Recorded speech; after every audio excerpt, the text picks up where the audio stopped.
In the gilded headquarters of LVMH, the on and off richest man in the world, Bernard Arnault, orchestrates monthly dinners that will make the Murdochs look positively harmonious. And Arnault, worth between 180 to 200 billion US dollars, depending on which way the market winds blow, doesn't gather his 5 children to discuss pleasantries about the weather. These are 90-minute auditions to the greatest prize in luxury control of an empire that includes Louis Vuitton, Christian Dior, and Tiffany Co. You can just picture it. Delphine, Antoine, Alexandre, Frédéric, and Jean, seated around their father's table. Each response calibrated, each gesture analyzed. The 74-year-old patriarch watches them like a chess master studying his board. Seeking signs of who possesses the steel and silk required commands 75 luxury brands and $500 billion in market value. This is succession planning at its most ruthless. Corporate Darwinism dressed in couture. No scripts, no safety nets. Just the raw calculation of power being weighed and measured over the finest wine money can buy. Thus, in today's episode of Old Money Luxury, we'll investigate how the man who built the world's greatest luxury empire decides which child inherits his kingdom. Bernard Jean Arnault commands a net worth that fluctuates around 200 billion US dollars, making mere mortals of most other billionaires. Currently ranked 7th on Forbes' global billionaire list, he presides over 75 prestigious brands like a medieval lord surveying his holdings. Even when market downturns occasionally remind him that gravity applies even to luxury empires. Now, his appetite for luxury brands began in 1989, when he secured control of LVMH through what could only be described as corporate chess at grandmaster level. By acquiring 43.5% of shares and 35% of voting rights, he transformed himself from construction heir to luxury emperor in moves that would make Machiavelli take notes. Since then, he's collected iconic names, Louis Vuitton, Christian Dior, Tiffany Co., the way others collect stamps, except his collection generates 84.7 billion euros in annual revenue. Arnault's management style has become legend. Saturday morning surprise visits to stores where unsuspecting staff discover their boss checking thread counts and inventory levels.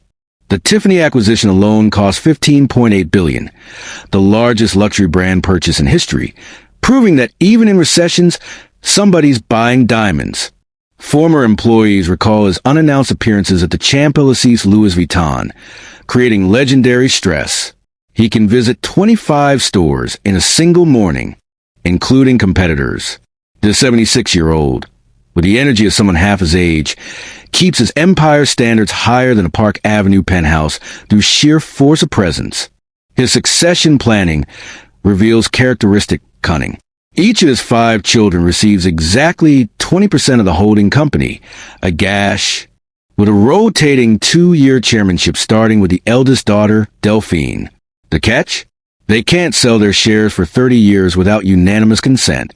And key decisions require complete board agreement, a structure ensuring cooperation through mutual imprisonment. The man lives exactly how you'd expect someone who could buy entire city blocks without checking his balance to live. 5 homes in Beverly Hills worth $125 million combined, including a $121 million Truesdale Estates mansion acquired in 2022.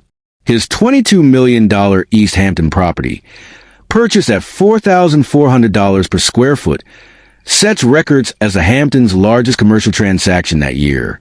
Then there is the Paris mansion at Avenue Montaigne, 12 acres in the 8th arrondissement, valued at over $200 million, featuring 12 bedrooms that took a decade to perfect. Let's not forget Indigo Island, his 133-acre Bahamian paradise, purchased for $35 million, available for rent at $300,000 per week. If you're looking for a holiday spot, the residence doubles as a private museum housing originals by Basquiat, Damien Hirst, Picasso, and Warhol. The kind of collection that makes museum curators weep with envy. His art collecting extends beyond personal pleasure. Much resides at the Fondation Louis Vuitton, his Frank Gehry designed temple to culture in the Bois de Boulogne. Beyond personal real estate, LVMH owns Cheval Blanc and Bellman Hotels, 25 wineries, and operates over 6,300 stores worldwide, an empire employing 200,000 people globally. His political connections run as deep as his pockets.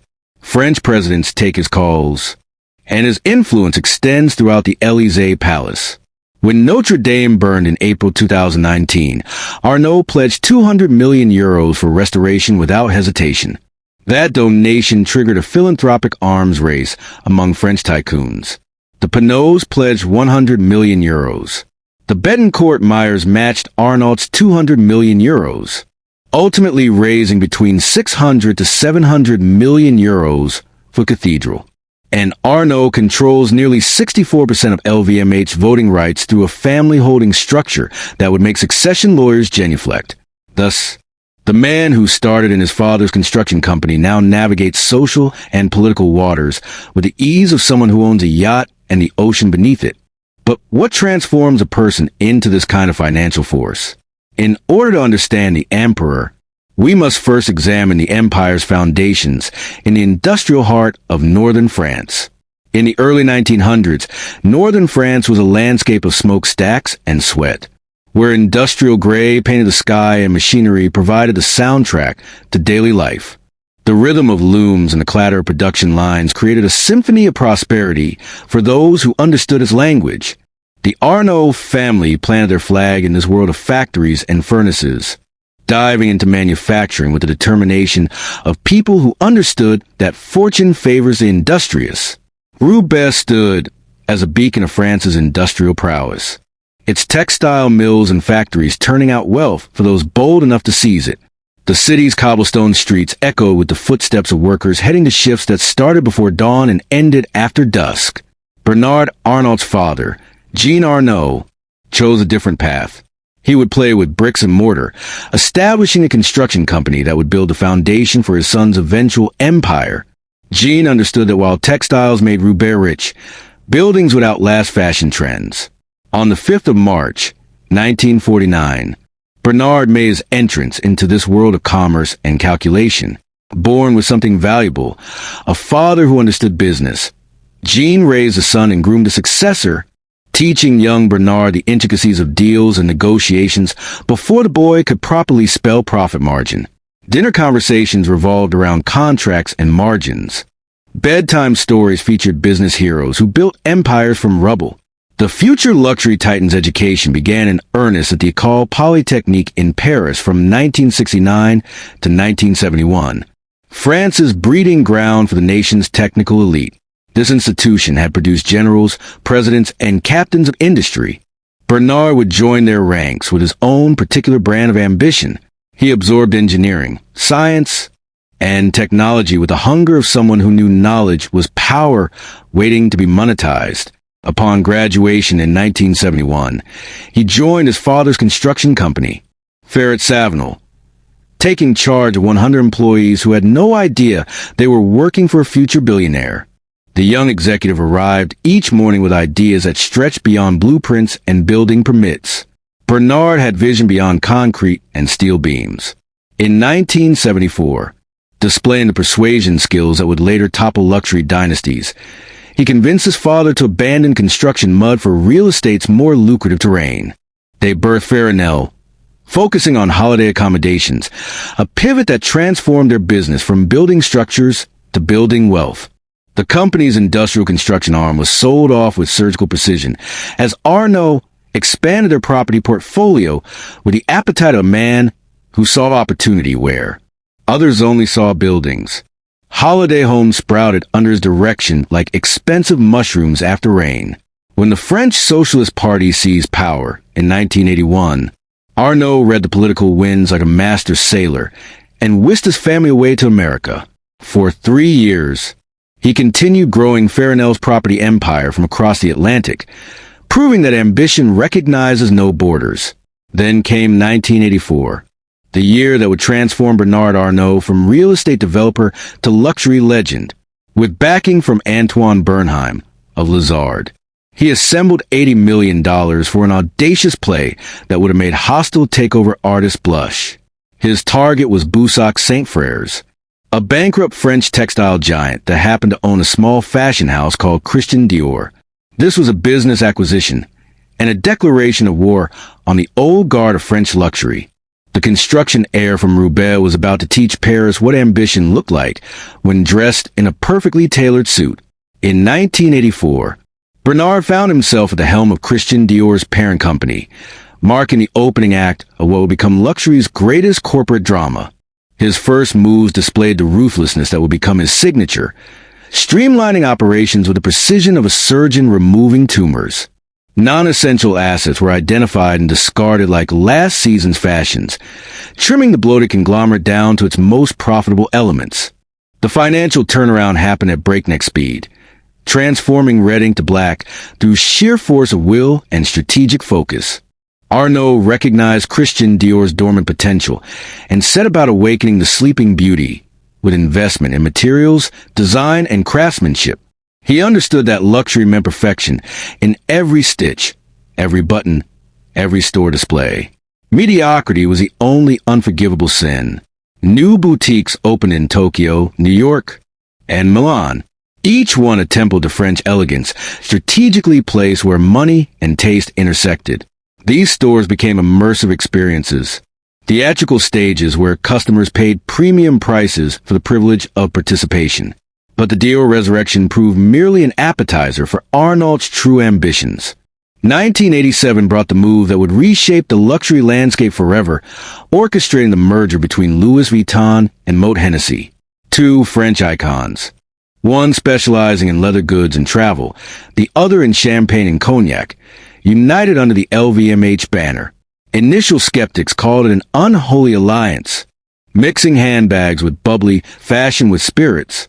Arnault saw synergy where others saw chaos. Luxury was luxury, whether worn, carried, or consumed. By 1989, through a series of shrewd financial maneuvers, Arnault had secured control of LVMH. He acquired 43.5% of shares and 35% of voting rights, then got himself unanimously elected chairman on January 13th. The hostile takeover artist had become the establishment, though his appetite for acquisition had only just been whetted.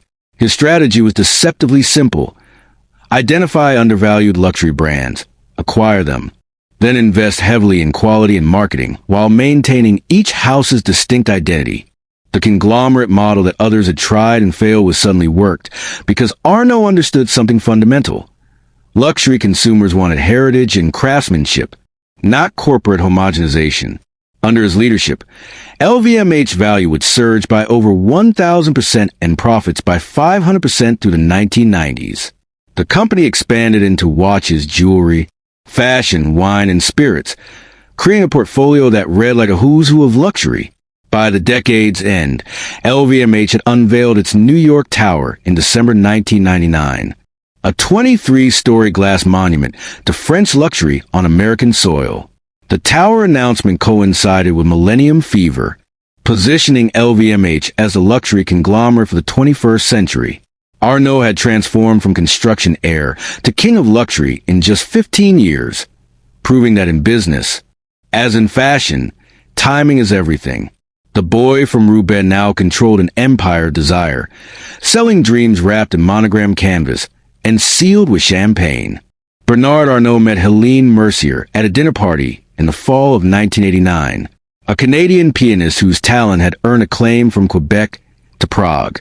She was Montreal nobility in the classical music world, a prodigy who'd been making pianos sing since age 6, and their romance moved at the speed of a leveraged buyout, swift, decisive, and complete by 1991 when they got married. Mercier brought cultural depth to Arnault's commercial empire, a woman who could discuss Chopin with the same passion he reserved for profit margins. She embraced his children from his previous marriage, while adding 3 more to the dynasty: Alexandre, Frédéric, and Jean. The family expanded like the luxury portfolio, strategically, successfully, and with excellent timing. By the early 2000s, Arnault's net worth had reached the stratosphere, and his collecting instincts had turned from companies to canvases. He founded the Louis Vuitton Foundation in 2006, commissioning Frank Gehry to design a deconstructivist masterpiece in the Bois de Boulogne. The building itself became art, 12 glass sails that look like they might float away if not anchored by millions in concrete and ambition.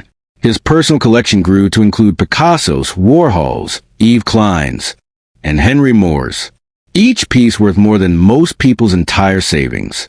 Arnault collected art the way he collected brands, with an eye for value, potential, and appreciation over time.